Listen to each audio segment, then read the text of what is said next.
What's up, my people? I be Douglas here, and you're welcome back to my channel. In this poster breakdown series, I'll be showing you guys how I was able to achieve this birthday poster design. If you're new to this channel, do well to hit that subscribe button and turn on post notifications for future updates. And if you haven't watched the previous poster breakdown videos, do well to check the playlist link in the description below. Alright, so without further ado, let's get straight to the point. So this design was inspired by this. Like I said, sometimes if I'm embarking on any design project, I always have like an inspiration, right? So this design was basically inspired by this. Yeah, shout out to Manuel Achebe, very creative designer. I spoke about him in my first video. Yeah, so he inspired this design. Do well to check him out on IG at Junior E Achebe. He's a fantastic designer, definitely a designer to follow and get so much inspiration and also learn from. So yeah, so this was where I got the inspiration from to be able to achieve this design. All right, so I'm just going to turn off my layers and start from the scratch and show you guys what I was able to achieve here. Yeah, so this is my black canvas. So the first layer here just added the color of this. So this is like a gradient fill. Added this color. How to add your gradients? You just come here. If you want to make this place, just here will be. We click on this place, the opacity will be 0%. So you just add the color. So my background colors are inspired from the pictures, right? I either pick the color from the image itself, or I use a complementary color to that image. So that's how I apply my colors on backgrounds when I'm doing my birthday posters. Okay, so the next layer here is an image that I used a color dodge option. So this is the original this thing. Let me increase the opacity to 100. So this is how the background is. I converted this to black and white. So if I remove my smart filters here, this is the original background.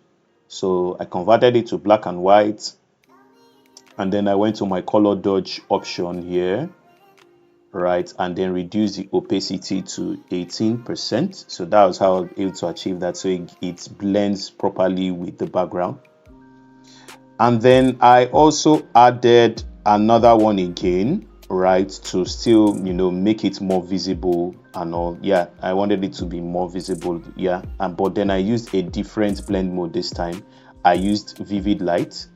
Okay, and then my opacity was also reduced to 10% for that.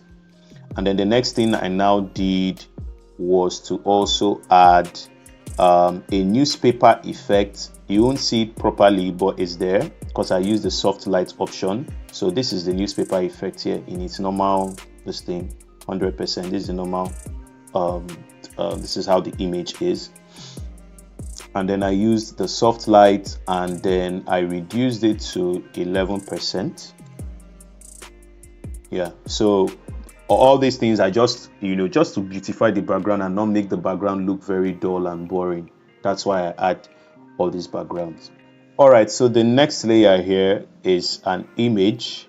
Let me remove it from black and white. I added the black and white feature, and then I also added like a layer mask to it, and I brushed it off. So I'm going to disable this layer. I'll step out from my hard light options, and I'm going to go back to now. I just want to show you the original image. Right, let's increase this to 100%. So this is the image, and this is from this image I was able to pick the color here for my background. So I picked this color here and just gave it like a lighter note for the background. So convert it back. This is hard light, give it 8%, and then also made it black and white. Turned on enable my clip mask, and then I used my brush tool. So when I enabled the clip mask, I used my brush tool to brush out this effect here. So remember, when you are using your brush tool, For you to clean this off, it has to be in black. So when it's in black, you clean it off. If you switch to white, it brings back the image. So that's how I was able to achieve that. I'm just going to do this properly.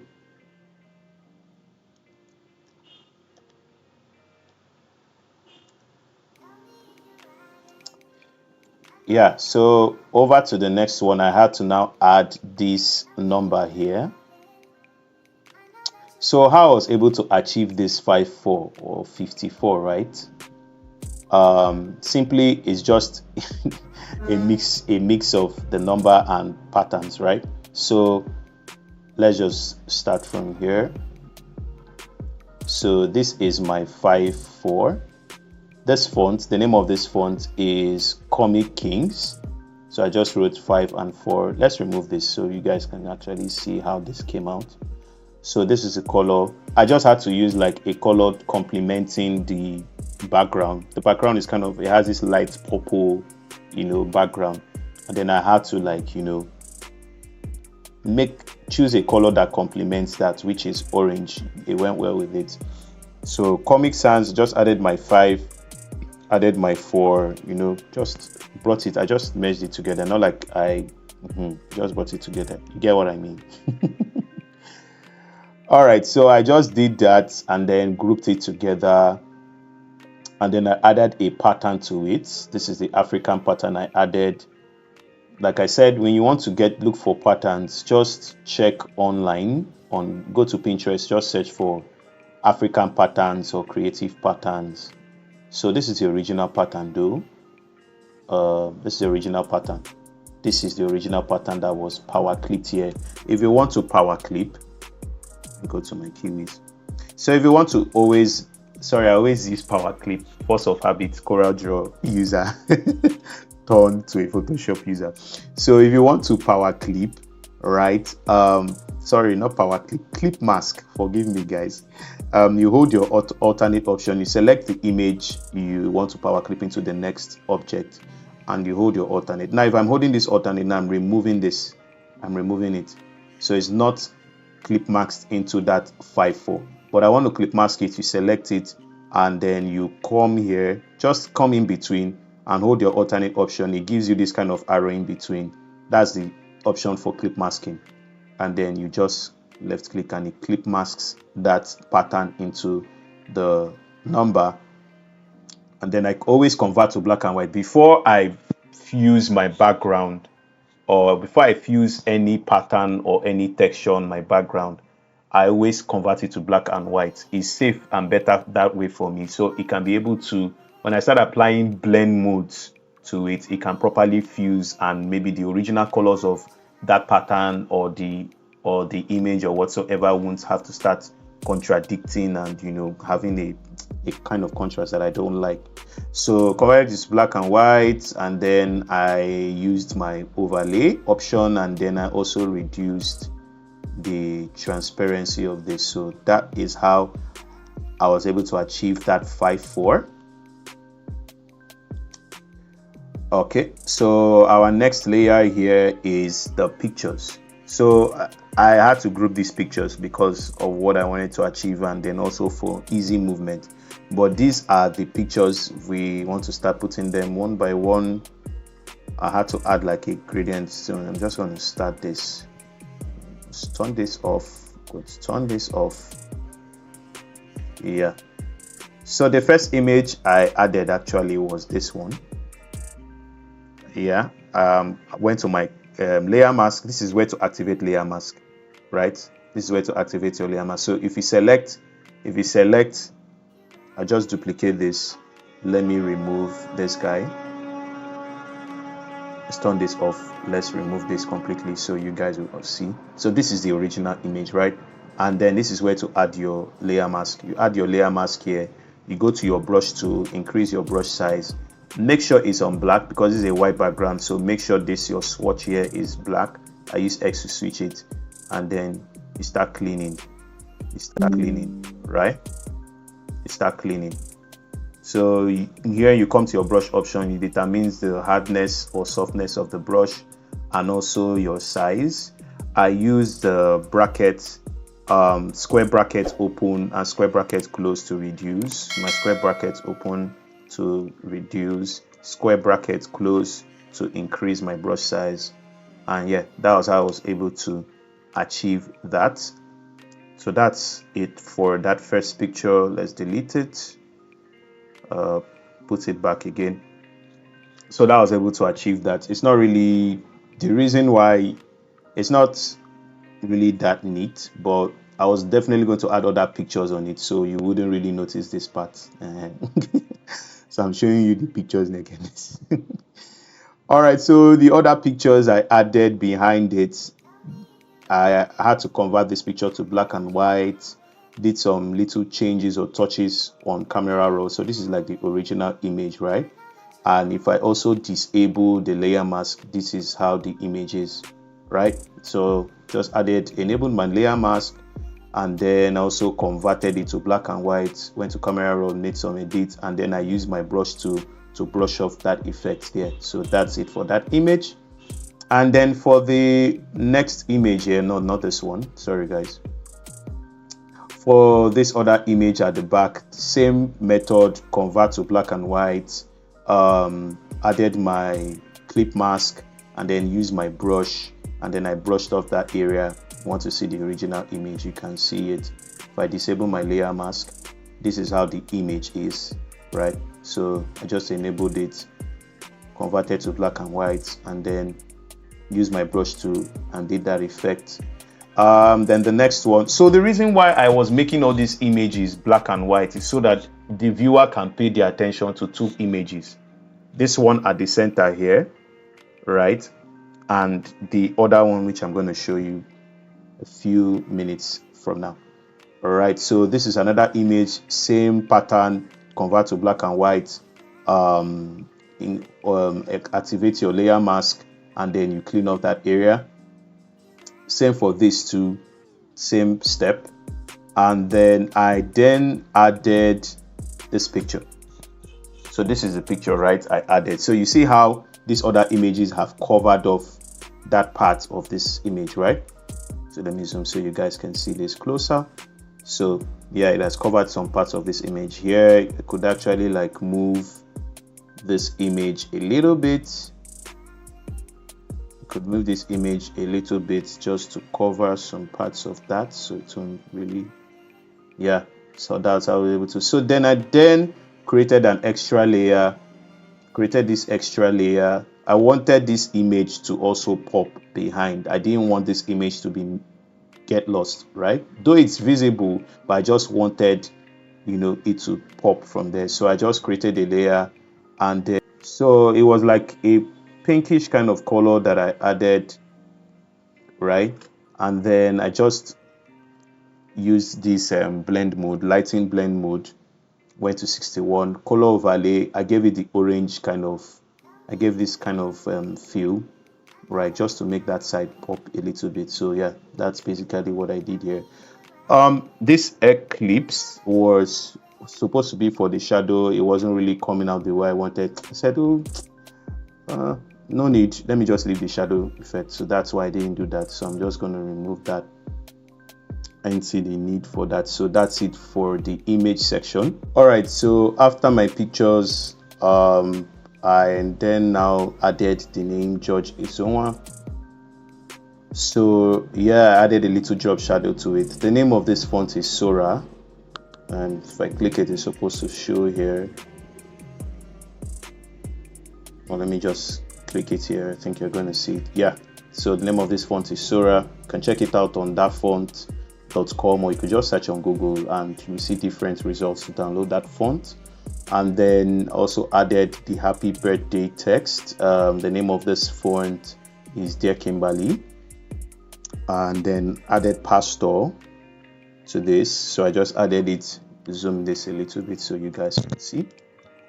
So added pastor, picked the orange color from the background and then added it. And then I also added my date, zoom out. So how I was able to achieve this date, right?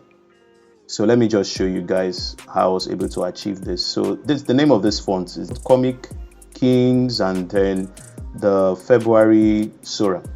So if you want to be able to achieve this kind of effect, you go to your ellipse tool.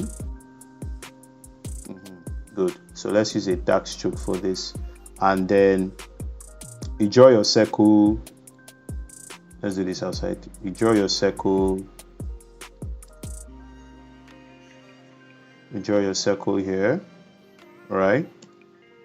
So if you want to add the text, you hold your text tool. You type T on your keyboard. Hold your text tool.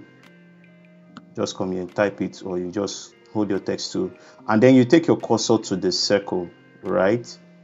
It has to show this. When it shows this kind of option, right? When it shows, first and foremost, definitely choose the font type you want and all that, and then you bring your cursor to the circle, to this part. So like you want to write on that path, so it has to show this kind of cursor, this kind of curved like cursor, and then you just click on it there, and a dummy text or something can come up there, and then you can start writing. So just write February 2025, just like that. And now let's give this color a white color so you could see what I'm doing. This is white.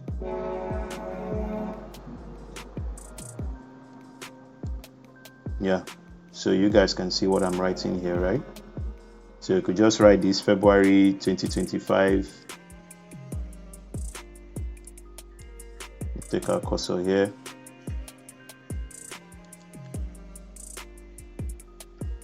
Take this, bring this, and then what I'm doing is just tell me to start typing this all over again, which is going to be stressful.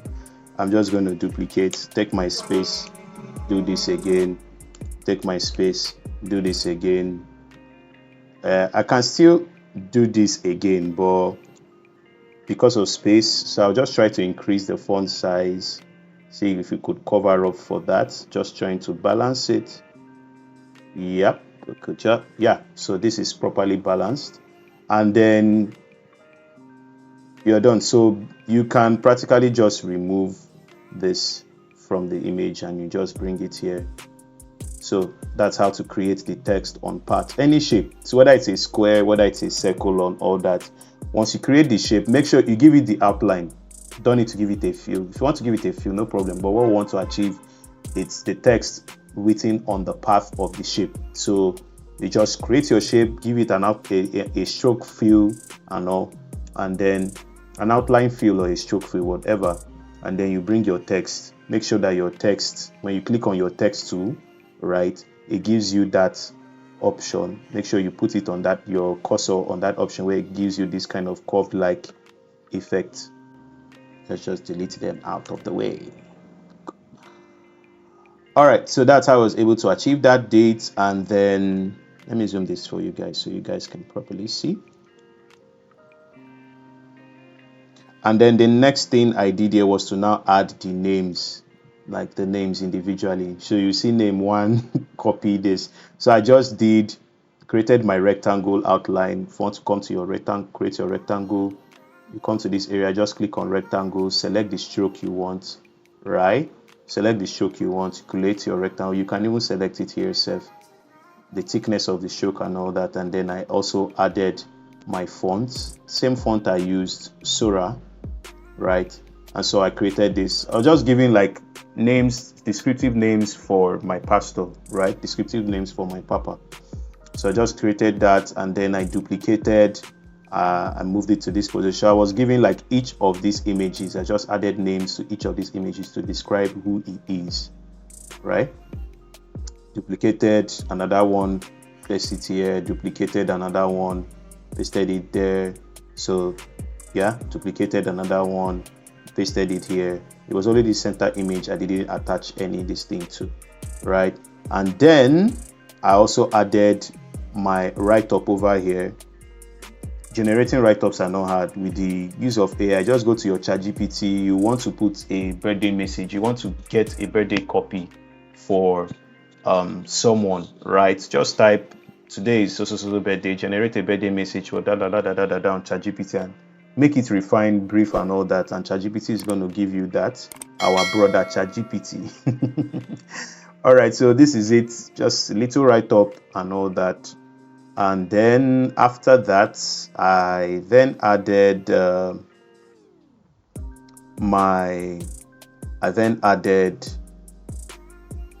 Pastor George, that script font there. So this is the script font. The name of this script font is Orthographia, right? Still gave it the same blue color. So if you could see on the design, the colors, I didn't use more than these 3 colors.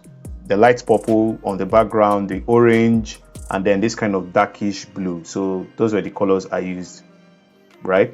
So I didn't go outside of the color palette I was using for this. So just moved it there. There's like a style, right? Pastor George, just added it there. And then I added my logo at the bottom left, still properly aligned. And then you know my normal stuff now, our normal juju on Photoshop. So just convert all of this to one layer, and then I go to camera raw to make this design pop. So just control alternate. Yeah, so to create that layer, control alternate E to create that layer, not shift, control alternate E to create or merge all layers into one. And then I convert it to smart objects. I have a shortcut for it, but if you just want to convert your layer to smart objects, just come here, right click and hit smart objects. So the reason why we're converting to smart objects, just like I always said in my previous videos, is so that when you want to make changes, you can easily when you make changes to that design or to that object, you can easily reverse that change to its original form, or you can easily change it. That is why we always make sure that our layers are converted to smart objects, so you can easily change it. But if it's not a smart object, you are pretty stuck to that.